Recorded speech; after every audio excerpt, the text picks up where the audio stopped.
welcome to round 2 of the Parenting Roundabout podcast. I'm Terry Morrow, and I'm here with Catherine Haleko. Say hi, Catherine. Hello, Terry. Once a week, we get together with our friends Amanda Morin and Nicole Eridix to chat about parenting issues. But in between, Catherine and I like to give you a second round of conversation on TV, movies, books, and other entertainment topics because it's nice to talk about something other than parenting for a change. Now, we had a couple of weeks off on this podcast because Catherine was out gallivanting around. And she's going to talk a little bit about the entertainment she consumed in her travels a little further along. But first, I want to talk a little bit about a historic live stream. Ooh, historic. They kept saying it was historic. I guess the first time a Broadway play had ever been live streamed. And that was She Loves Me, which is currently on Broadway for a little while longer. I think one of the reasons it is historically live streaming itself is because it's closing, so it doesn't have to worry about taking away from ticket sales. Okay. But that is the revival of the musical starring Laura Benanti, Jane Krakowski. Why am I not thinking of Chuck? What? Zachary Levi? Yeah. And a bunch of other very entertaining people who I did not actually know. So it was, they did the live stream for the Thursday, June 30th performance, which was my birthday. I did not get Hamilton tickets in the lottery again, even though it was my birthday, and you have to put your birthday down. So they should have seen that. That and I just should have gotten isn't right. But no. So I thought, well, as a runner-up, I will pay my $10 instead to this live stream of She Loves Me and see how it goes. I made sure to get my they actually, at the beginning of the live stream, they started about 10 minutes early and did a little introductory bit, which reminded me of a PBS pledge break. I kept thinking, are we going to get a tote bag after this? But they mentioned, make sure to tweet about this as it's going on. And, they had She Loves Me Live hashtag. So I set that up on my Twitter. And so then when there were buffering problems about a couple of minutes into the intro, I knew it was not just me. Because there was like a rapid stream of people tweeting, What happened? I didn't pay for buffering. I didn't pay for this is not available. Or, there was all sorts of technical problems. Fortunately, they went on into a little bit of the beginning of the performance, but within, I'd say, about the first 10 minutes or so, they got it ironed out. Good. Thank goodness. Or they would have had a bunch of angry people. So after that, it was technically pretty good. However, as cool as it is to watch something live going on Broadway right then, and as really universally wonderful as all the performers were, both the ones I recognized and the ones I didn't, watching something in your small laptop screen, especially a laptop that has maybe some brightness issues, not the same as being in a theater. Yeah. Probably if I had had something where I could have put it on the TV, it would have been better. So it definitely is a distinct kind of experience that is not really, does no favors to a small sort of musical like that. Right. I could see the scenery well enough to see that it was spectacular, but I couldn't really see it that well. Oh, okay. So, it definitely, you could tell that there were a lot of moving parts and that it was very neat looking.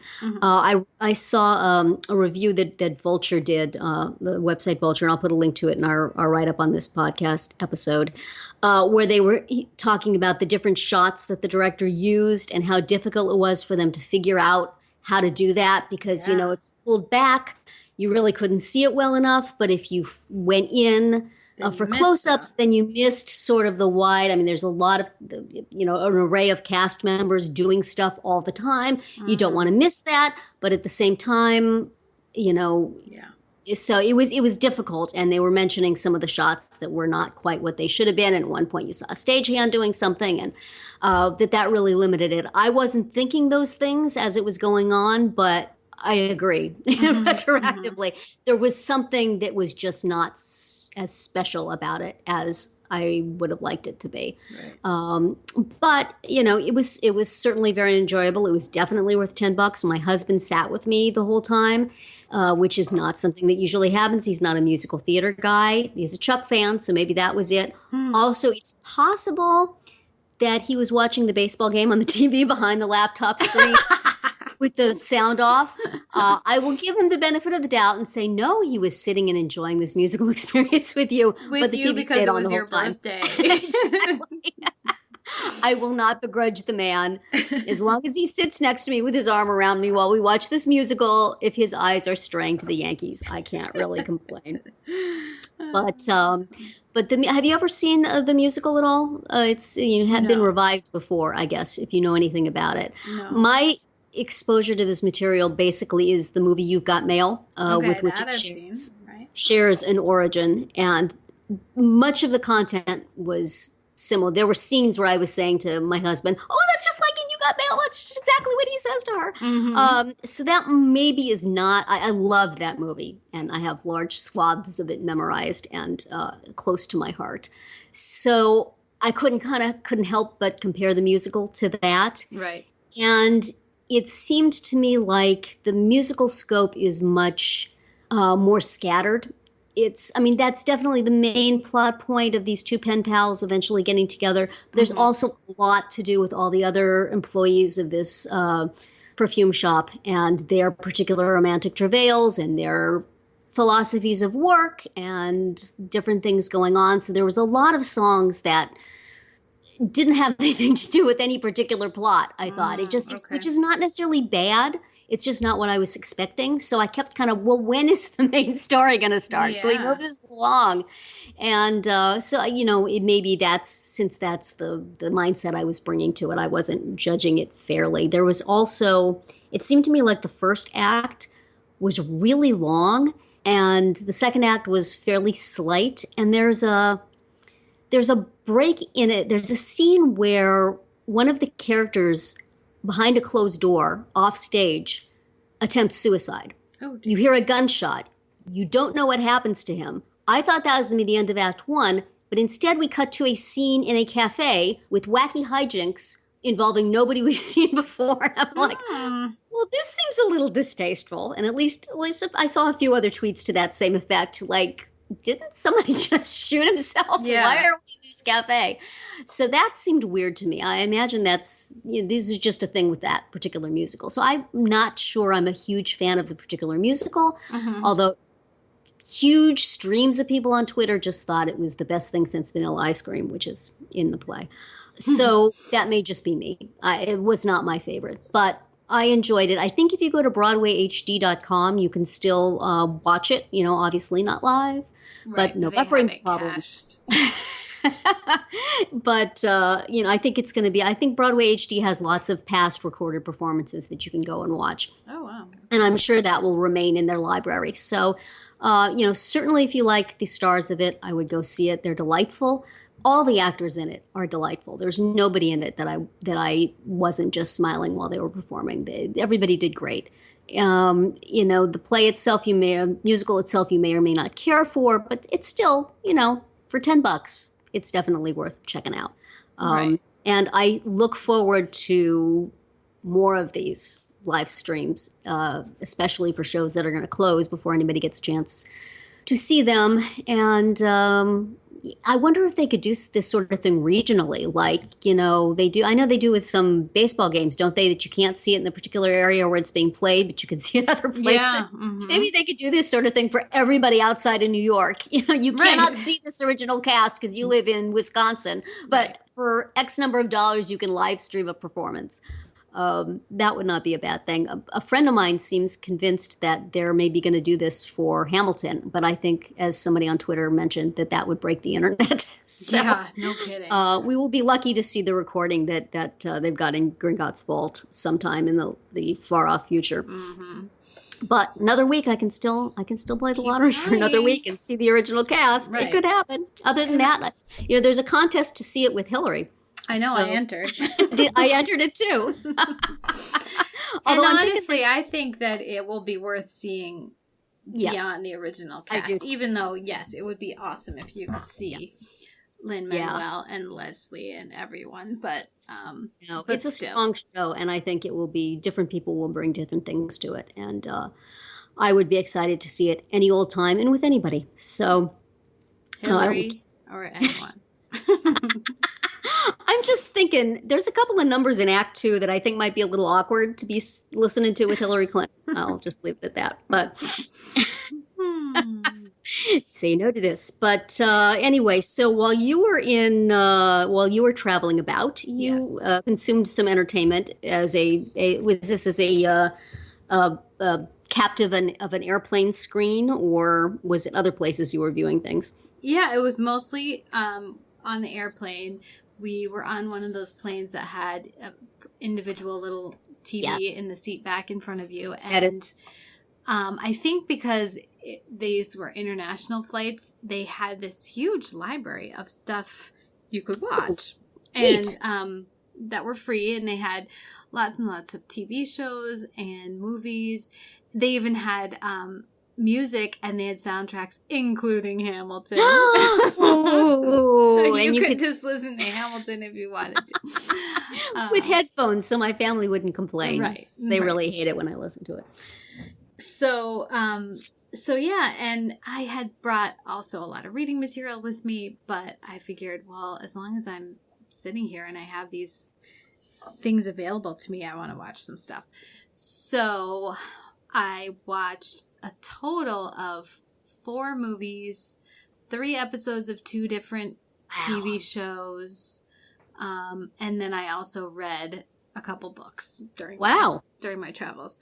So we thought I would spread them out and talk about just a few of them. So if we go to talk about for a while. Yeah. So one of the movies I watched was Hail Caesar, which is a Coen Brothers movie. It stars George Clooney. And now I'm going to forget the other guy who was more important than George Clooney. Let me pull up IMDb. But, I'll be looking. Yeah. So it's set in like 40s, 50s Hollywood. And Josh Brolin? Yes. So he plays like this sort of studio guy who's kind of a fixer. Like he just takes care of a lot of different things around the studio. And George Clooney is an actor who disappears from the set of his movie. And there's a couple of gossip columnists on the trail of this story because they think he's, in rehab or something. And I mean, or whatever they called rehab in the 50s. And so there's a whole plot about him looking for George Clooney, but it's also just an opportunity to show little bits of a whole bunch of different kind of shows that are movies that are being filmed on the set. So they have like a big synchronized swimming number, and they have this whole like tap dancing sailors in a bar, and they have a big Roman epic with togas and chariots and stuff. So that's kind of the point of it, more so than the plot. Yeah. And because the plot didn't quite, it didn't really have enough going for it, in my opinion. I was a little bit like, okay, waiting for the next thing to happen, I guess I would say. It was fun seeing, like, especially the tap dancing sailors starring Channing Tatum. That part was a lot of fun. I want to just go find that on YouTube. Yeah, you should just go find that one clip, because that was a lot of fun. Yeah. And there was a lot of great atmosphere setting, like this little Chinese restaurant that Josh Brolin goes to for like secret meetings and stuff like that was fun. But overall it was more like just okay, I guess I would say, for that. Okay. Yeah. A minor Coen Brothers work. Yes. But fun when you're on a plane. And then another one that I watched was called The Lady in the Van. And it stars Maggie Smith. So, okay. Trying to think if I've ever heard of this. Delightful. But so it's based on a memoir by the writer Alan Bennett, who's a playwright. And it's the story. It's the mostly true story of how it came to be that this questionably sane old homeless woman lived in a van in his driveway for 15 years in London. Okay.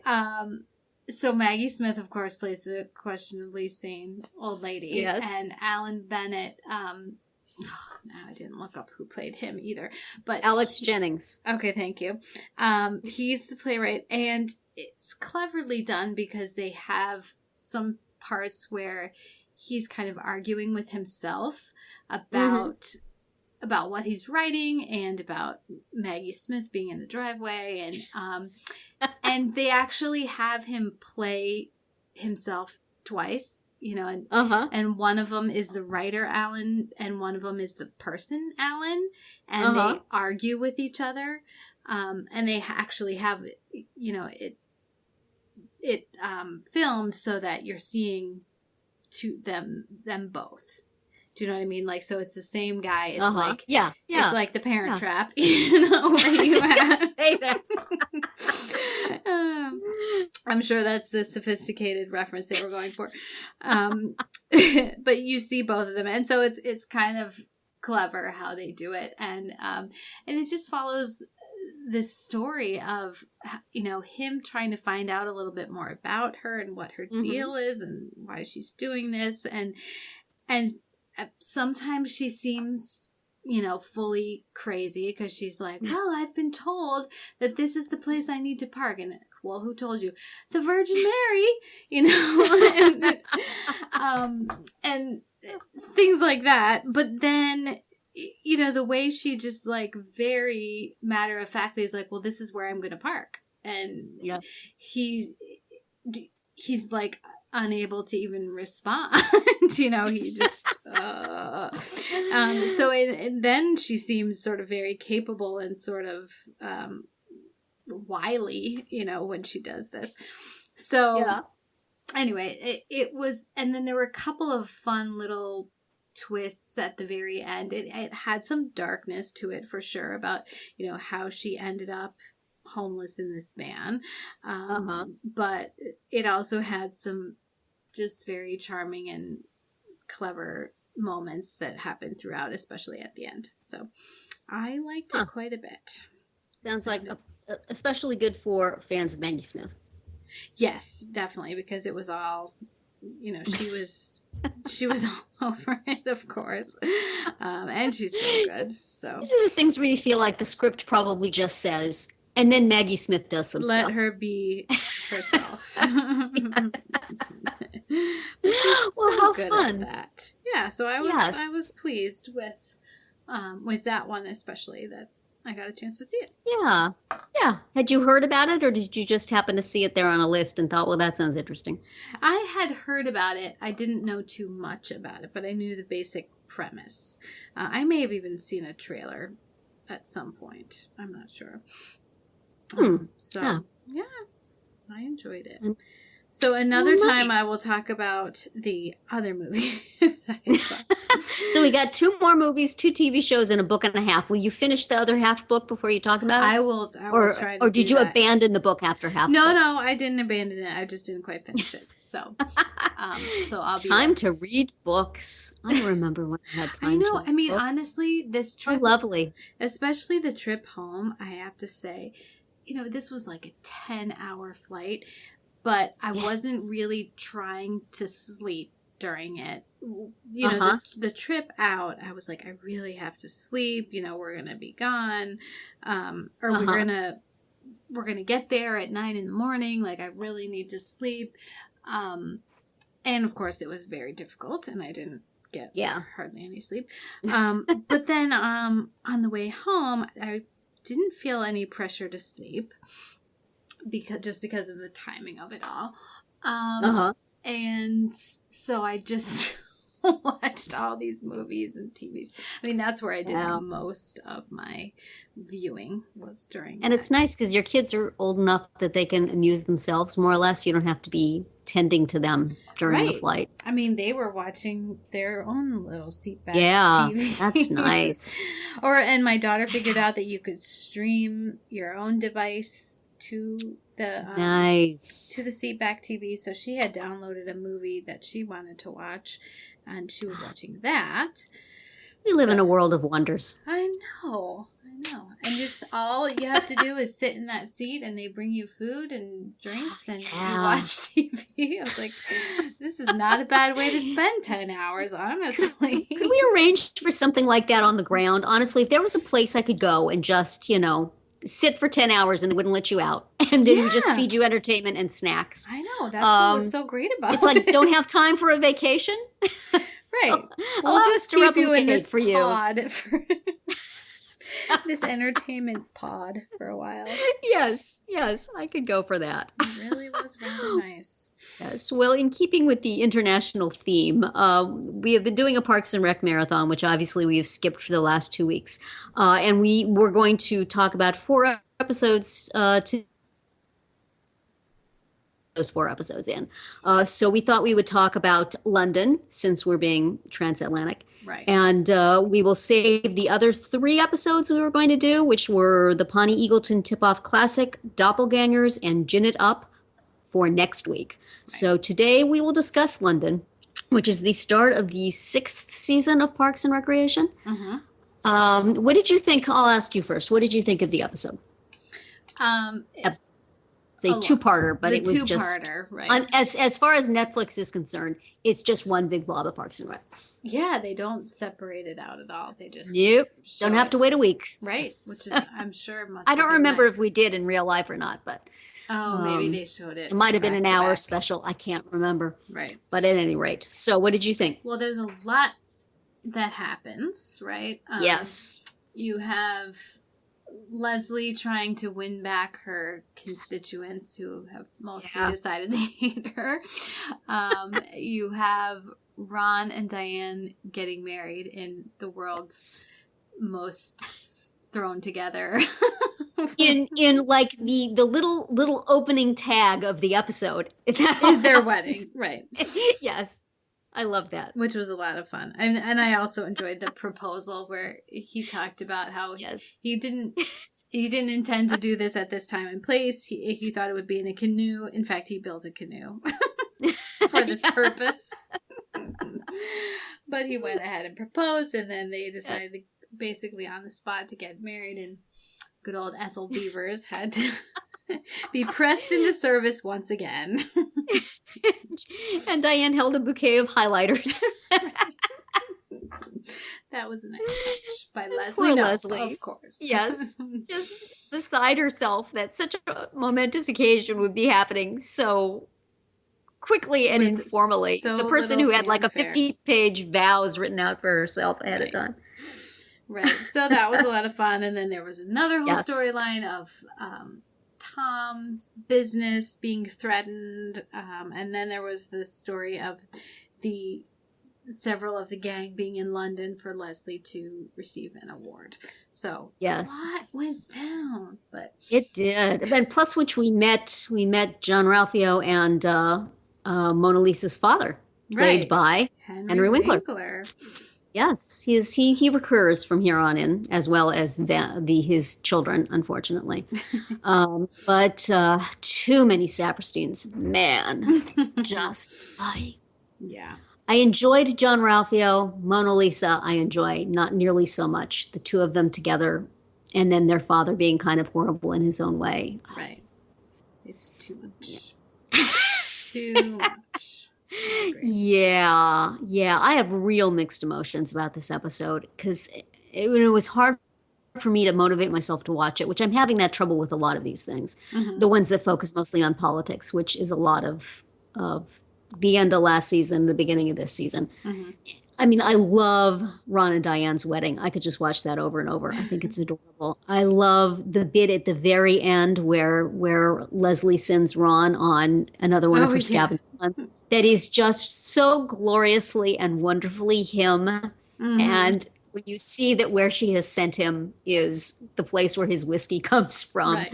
And then he sits on this field and she has a poem that he's to read. And he's like, I don't know what she thought I would get out of that, but he's crying. He's crying. Yeah. Oh, it was just so wonderful. Just exactly the thing I love about this show is how wonderful the characters are and how well they know each other. And I mean, the little scene where he's giving her a pep talk is great too. Everything from there.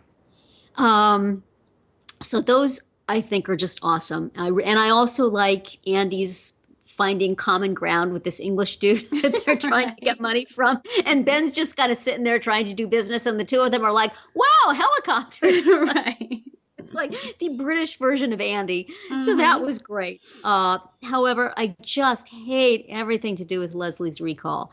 And I hate that she was so frustrated and upset that she gave that speech. Mm-hmm. And then that it got, streamed to Pawnee. And it's just, I want her to be the one who rises above stuff. I don't want her to be the one who gets slogged down and stuff. And of course, I mean, I have trouble with politics in general. I don't want to hear about it very much. Political satire, I don't like. And this is a lot of that. So it's like if I could just fast forward through that stuff, but that's the main stuff. Mm-hmm. So that it just was really hard for me to watch. The stuff about Tom's business problems was really hard for me to watch. The Sapersteins and also just, when Entertainment 720 went under, that was such a ridiculous enterprise that it deserved to go under. And its going under was humorous. Mm-hmm. But Tom working for this and then having it taken out from under him with this particular plot machination, not fun. Not fun for me to watch. Mm-hmm. And then the whole thing, others you forgot to mention because it is a completely meh subplot. Hey, Anne's pregnant. That's right. I acted just like everyone who they wanted. Yeah. They wanted a big fanfare and nobody paid attention to them, and I just did the same thing to them. Did they? I don't think we ever got the point where they discovered that she was pregnant. It must have been one of those 1 month laters. All of a sudden, they're getting ultrasound. So it's just like, okay, fine. Good luck, you crazy kids. Right. And then there's one more problem with this episode that is completely not the fault of the episode or of anybody at all. But holy cow, is Chris Pratt buff looking and chiseled and gorgeous. And I do not in any way begrudge the dude his success. I'm thrilled over the moon for it. I was so excited for him to have Guardians of the Galaxy. And I think they covered things well with him saying that he just stopped drinking beer and lost 50 pounds. But as you mentioned when we discussed this off mic, it's more than that. It's not just the weight. It's the hair and the face. It's just he just is action dude now. Mm-hmm. He's not big puffy teddy bear puppy dog Andy. So that kind of takes some adjustment. I mean, I think I finally do get into that, but it's never quite the same character. Yeah. And it's fine. And what are you going to do? I'm sorry, you can't take the multi-million-dollar movie that's going to make you a superstar. You got to stay here and stay fat and play this lovable doofus. Play this slumpy guy. Yeah, there's nothing to do for it, but it's distracting. Especially in this episode, it's distracting. And I think stops being distracting eventually just because you get used to it. Mm-hmm. So, so it was, if I could have just fast forwarded to the parts that I loved about the episode, I just left the rest of them, I would have been much happier. And I'm looking at the ones that are coming up and going, oh, I like that subplot. I like that subplot. Can I just selectively watch? I have to watch the whole thing for a marathon, don't I? I don't know. I feel like you make your own rules, right? So can I just slip over all the politics and just go to the Pawnee Eagleton Unity concert at the end of the season with all the sort of famous musicians acting like Pawnee residents? Oh my gosh. I look forward to that. It's quite wonderful. It really is. Yeah. Anyway, so we'll look forward to a couple more episodes next week. Well, maybe we'll look forward to them, but we'll talk about them regardless. Yes. I mean, once I do force myself to watch it, I generally like it. Although I really wish Leslie had made a rise above it speech instead of the speech that you made. I mean, I understand it, but come on, girl, get it together. Well, and usually she would. That's the thing. She would. And, she's frustrated, as are we. Right.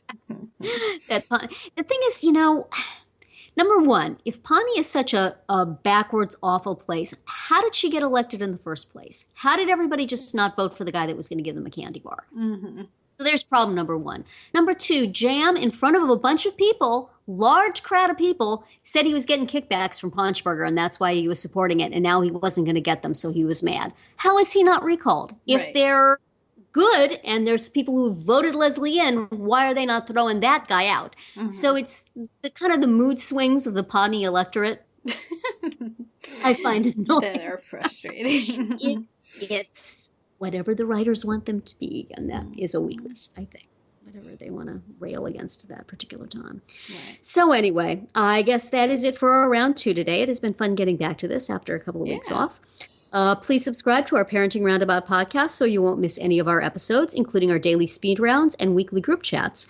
As always, you can find recaps, links, and an opportunity to comment on our website at parentingroundabout.com. Goodbye, Catherine. Bye, Terry.